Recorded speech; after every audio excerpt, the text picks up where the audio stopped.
let's move on to topic number 8. And we're going to get into F1. Hey, you F1 fans have been driving our subs. Keep it up. We love you from all around the world, all of our subs here. But give us a subscribe. Give us a like. We're on a mission to 1,000 subs. You could be that 1,001. So give us a subscribe. Give us a like. And let's jump into some F1 topics here. So we're talking about Ferrari's resurgence back to the front of the grid.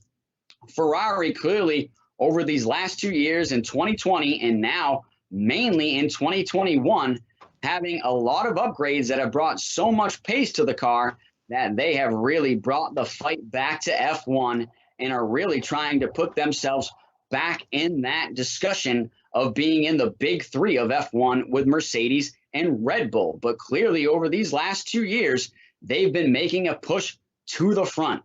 What do you got on Ferrari there, Producer Ben? Well, you know, it was interesting. Ferrari kind of, I don't know all of it because I know a lot of this stuff, they don't really give all the details, but they were doing some sort of a tricky thing where like they used the leaky engine to feed their combustion chamber or something like that to give themselves a little bit of extra speed. That's sort of what's being alleged. And it set them back because then after that, their car was designed aerodynamically to have that extra horsepower. I think it was. And then there was a directive that came and throttled them back about 60 or so horsepower. So their car went from being sort of like the ultimate predator to kind of like a slow tank. It's like, you know, some of these baseball players who have been juicing and then all of a sudden they go back to like going from juicing to not juicing. Now they're just kind of thick and stuff. And that's kind of what was going on with this car. It just, you know, it basically was designed to have that extra horsepower. So when they got throttled back, now they've been clawing back and trying to find a way to do it. And, you know, the team principal has been doing a good job overall, I think, and trying to bring Ferrari back because, of course, they should be in the number 3 or they should be fighting for number 1 in years in the future. But you know, as far as their car, it seems like they're going to be releasing some upgrades here. I've been, you know, reading up on it and trying to get anything I can out of the team principal, Mattia there. And this is just like, you know, something to look forward to, I think, for the second half of the season is, are they going to release, you know, a substantial engine upgrade in the power in terms of the power package? And is it going to be enough to have them compete with, or are they kind of just going to lock in the third spot and the Constructors Cup? What are your thoughts on this, Brandon? Well, they're going to have a battle with McLaren until the end to get that third position. So there is no lock and nothing is going to be decided, like you said, until well into the end of the season. So this second half of the season, they've got themselves a battle with not only McLaren, but certainly with Red Bull and Mercedes as well. But I think it's one of those things where Ferrari has done a great job bringing themselves back to the fold and back to the front and having a resurgence, we say, of good pace and good showings in these Grand Prix. And we talked about it, and you even referred to it in 2019. They had an illegal engine, and the FIA cracked down on it and told them, hey, you've got to turn that engine down. It's illegal. They did, clearly lost a ton of horsepower, lost a ton of pace in 2020, and they pretty much went from being the top car in 2019 to basically being a midfield car in 2020. They had to completely redesign and look at their car and say, hey, what can we do aerodynamically to bring us back to the front and get us back in the fight? I think over the last 2 years, they have been working non-stop at the factory. So like you said, Mattia Binotto, the team principal, has done a great job of leading this push back to the front and leading this factory fight to get them back to the front. And aerodynamically, they've brought a lot of upgrades over the last 2 years.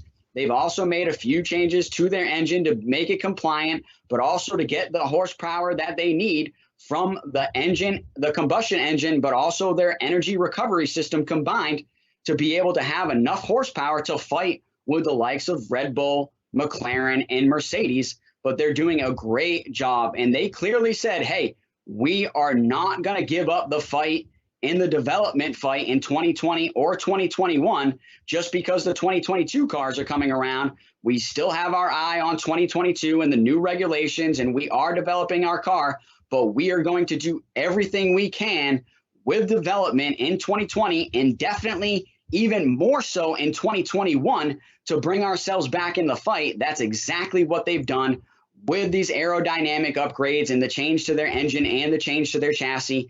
And I believe they have a new floor that they've been using in 2021 that has helped out with a lot of aerodynamics. And so they are bringing the fight back to these teams and trying to put themselves back in the big three. And you've also got to give a lot of credit to these two guys that we're seeing walk up that private jet runway right now, Charles LeClerc and Carlos Sainz, doing a great job of driving the wheels off this car and driving this car to the front. Especially Charles LeClerc has been having a great season, and at times a car that is, you could say was underperforming and wasn't as great as a Mercedes, a McLaren, or a Red Bull. He still had it up there in the fight and was doing a great job. But I also think these two, with being Carlos Sainz and Charles LeClerc, are doing a great job with feedback and development to the factory to help them develop this car and to bring it back into the fight to be a champion in F1. That's great.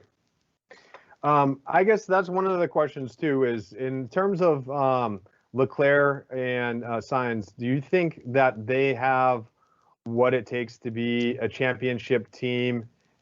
Obviously not this year, but what about next year? I mean, what's it going to take for them with the questions of Hamilton and who his teammate's going to be next year? And then you've got Red Bull, and they've got to, Now, I know that Lando is really trying to nip at the heels of Ferrari here too, but do you think that between, let's say, Lando and Ricciardo and these two, who do you think has the better chance of becoming a championship team sooner? Well, I guess what? The door opens up for everybody in 2022 with the new regulations, and everybody's going to be back on a level playing field as far as development of the car goes.